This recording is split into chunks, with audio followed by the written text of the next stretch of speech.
Climate change और mangroves का ताल्लुक क्या है, क्योंकि जो भी क्लाइमेट चेंज के हवाले से बात करने के लिए आते हैं वो मैंग्रोव्स का जिक्र ज़रूर करते हैं। तो आखिर ये मैंग्रोव्स हैं क्या और ये कैसे एक अहम किरदार अदा कर रहे हैं क्लाइमेट चेंज में? क्या वो सॉल्यूशंस रखते हैं अपने पास क्लाइमेट चेंज को अच्छा करने के लिए? पॉजिटिव साइड में क्वालिटी इंडेक्स कुछ अच्छा कर सकते हैं? ये क्या किरदार प्ले कर रहे हैं, इस हवाले से हम ज़रा बात करेंगे। आज हमारे साथ मौजूद हैं तारिक अलेक्जेंडर कैसर साहब, जो कि आर्किटेक्ट भी हैं, एनवायरमेंटलिस्ट भी हैं, फोटोग्राफर भी हैं, डॉक्यूमेंट्रीज भी बनाई हैं। उनका प्रोफाइल माशाल्लाह बहुत ही वसी है, सो उनको वेलकम करते हैं। अस्सलाम वालेकुम तारिक साहब, welcome to the show. Very good morning. Good morning to you too. Tariq साहब, मैंने अभी इंट्रो में भी कहा कि हम बहुत हद तक खुद जिम्मेदार हैं इस क्लाइमेट चेंज के, और हम उस चीज़ को अभी रियलाइज़ नहीं कर पा रहे हैं। और चलें, खैर वो एक अलग कहानी है, उस पर भी किसी दिन बात करेंगे। लेकिन इस वक्त मैं स्पेसिफिकली बात करना चाहूँगी मैनग्रोव के हवाले से। मैंने काफ़ी बार लिखा, दीवारों पे पढ़ा है कराची की मैनग्रोव, तो और लोगों ने भी पढ़ा होगा और शायद इग्नोर कर दिया होगा। लेकिन मुझे अभी recently I came to know कि मैनग्रोव जो है वो क्लाइमेट चेंज में बड़ा एक अहम किरदार अदा कर सकता है। तो हम ना बेसिक से शुरू करते हैं, क्योंकि जिनको मेरी तरह और भी बहुत सारे ऐसे लोग होंगे जो बड़े इंक्विजिटिव हो रहे होंगे कि आखिर ये मैनग्रोव क्या है क्या। सो हम बहुत बेसिक से स्टार्ट करते हैं कि मैनग्रोव है क्या, हम उनको क्या उगा रहे हैं कहीं, और अगर वो उग रहे हैं तो पाकिस्तान क्या रोल प्ले कर रहा है उन्हें उगाने में, और क्लाइमेट चेंज के हवाले से मैनग्रोव क्या किरदार प्ले कर रहा है। देखें, बुनियादी चीज़ ये है कि कराची के लिए, दुनिया के लिए नेचर, पेड़ पौधा बेहद अहम है। कराची को एक तोहफा मिला हुआ है। Oh really? और हमारे साहिल जो हैं उन पे जजीरे हैं, और उन जजीरों पे पेड़ उगते हैं। वो वाले पेड़ उगते हैं जो समंदरी पानी, खारे पानी, नमकीन पानी में नशोनुमा पा के बढ़ सकते हैं। बहुत यूनिक पेड़ हैं। इनका नाम कहलाया जाता है हैलोफाइट्स। मैंग्रोव एक ऐसा पेड़ है, पाकिस्तान में उसकी आजकल 4 किस्म की नस्लें हैं, और वो ऐसा पेड़ है जो समंदरी पानी में उगता है। वो जो समंदरी पानी जो कि सॉल्टिश होता खारा है, पानी, वो खारे पानी में उग जाता है। खारे पानी में उगता है। वो उसका बोटानिकल क्लासिफिकेशन उसकी है ऑब्लिगेट हैलोफाइट। हैलोफाइट वो वाला पौधा होता है जो खारे पानी में जिंदा रह सकता है।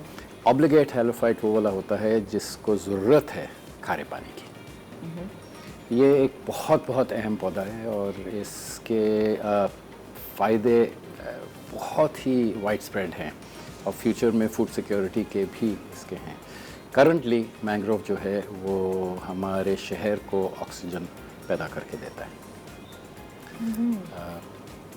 अमेज़न रेन फॉरेस्ट का अगर आप एक यूनिट लें, 1 मीटर लें, और 1 मीटर मैंग्रोव का लें, मैंग्रोव 4 गुना ज़्यादा ऑक्सीजन पैदा करता है। वाओ!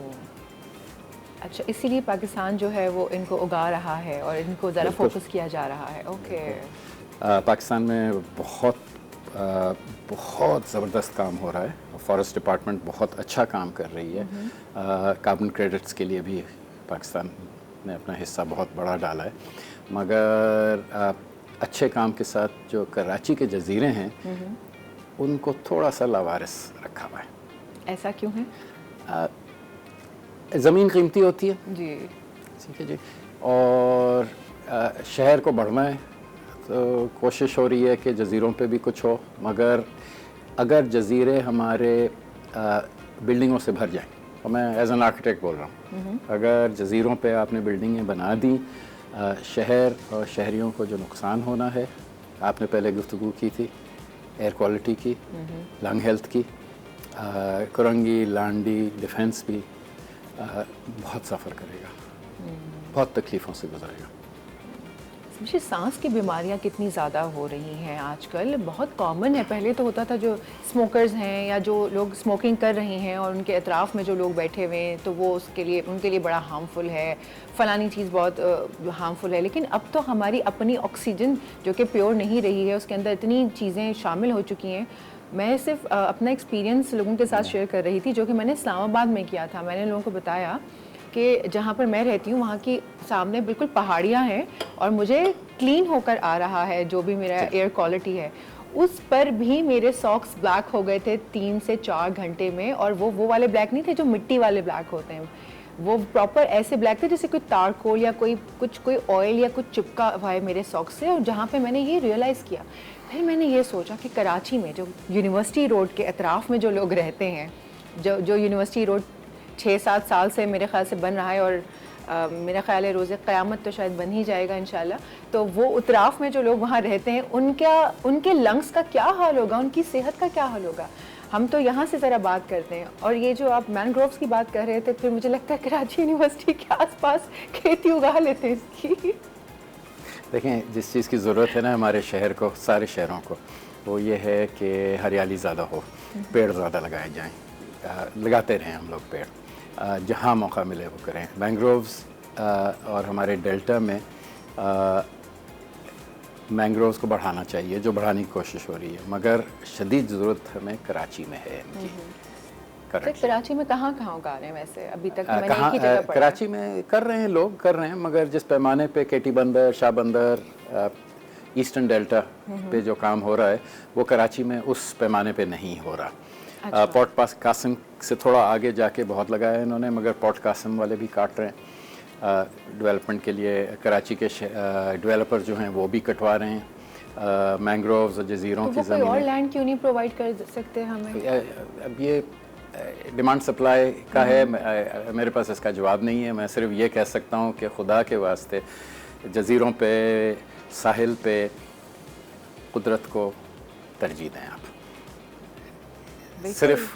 सिर्फ खूबसूरती के लिए नहीं, ये हमें अपनी सेहत के लिए चाहिए, ये हमें अपने शहर के फ़ायदे के लिए चाहिए। बिल्कुल, क्योंकि सर जिनके लिए बिल्डिंग्स बना रहे हैं, जब वही लोग जिंदा नहीं रहेंगे इस एयर क्वालिटी की वजह से, तो फिर आप किसके लिए वो बिल्डिंग्स बना रहे हैं? तो मैं सिर्फ ये कह सकता हूँ, अंग्रेज़ी में भी कहूँगा, अभी पैगाम देना ये चाहता हूँ अपने डेवलपर दोस्तों को कि please for God sake do not build in areas that were slated for mangroves, that had mangroves in it. Do not. It's not a popular thing. ये लोगों को अच्छा नहीं लगता, डेवलपर्स को अच्छा नहीं लगता, मगर ना करें आप लोग। वेटलैंड्स में आप बस्तियां ना बसाएं, हाउसिंग कॉलोनीज़ ना दें, पानी आता है डूब जाते हैं, लोगों का नुकसान होता है, तकलीफ़ होती है, बच्चों को प्रॉब्लम होती है, माओं को प्रॉब्लम होती है। ना करें, भाई से तकलीफ बात है। नहीं, अगर वो कर भी रहे हैं वो लैंड उसको, तो फिर वो कोई और लैंड आप प्रोवाइड करें ताकि वो चीज़ वहाँ पर ज़मीन है हमारे पास, ज़मीन है, बहुत वसी है। जो माइंडसेट की तब्दीली की ज़रूरत है वो ये है कि आपने कुदरत के साथ मिल के जीना है, उसके मुखालिफ आप जंग जीत नहीं सकते। दूसरी चीज़ ये हो रही है, देखें क्लाइमेट चेंज है, ग्लोबल वार्मिंग तो है ही, ठीक है। अब कितनी डिग्री पे हमारी अर्थ, हमारी ज़मीन जो है गर्म होगी अगले 20, 30, 40 सालों में, थोड़ा सा खौफ आता है। मगर इंसानों की हरकतें जो हैं वो कॉन्ट्ररी हैं, इसके बिल्कुल मुखालिफ हैं। इंडस्ट्रीज़ में, पोल्यूशन में, देखें पानी गंदा करते रह रहे हैं हम लोग, ठीक है, हवा को ख़राब करते रह रहे हैं इंडस्ट्री से, ठीक है। ये जंग जो होती है और मिसाइल्स का एक्सप्लोजन और ऑयल फैसिलिटीज़ का जलना, जी sir, I am getting your point. सिर्फ एक चीज़ का नुकसान नहीं है, दुनिया का कितना हो रहा है और कितना टेम्परेचर रेज होगा। बिल्कुल, मैं बहुत आपके पॉइंट को अच्छे से समझ गई हूँ। आपके आने से पहले ये पॉइंट्स मेरे जहन में नहीं थे, लेकिन आपने बहुत सारी चीज़ें क्लियर की हैं, और आई एम श्योर हमारे जो व्यूअर्स देखने वाले हैं वो भी बहुत हद तक ये बात समझ गए होंगे कि क्लाइमेट चेंज और ये सारी जो अजाब हम पे नाजिल हो रहे हैं ना, वो हमारे अपने ही हैं। हमारी, जो सर ने भी कह दिया कि हमारी अपनी ही वो करतूतें हैं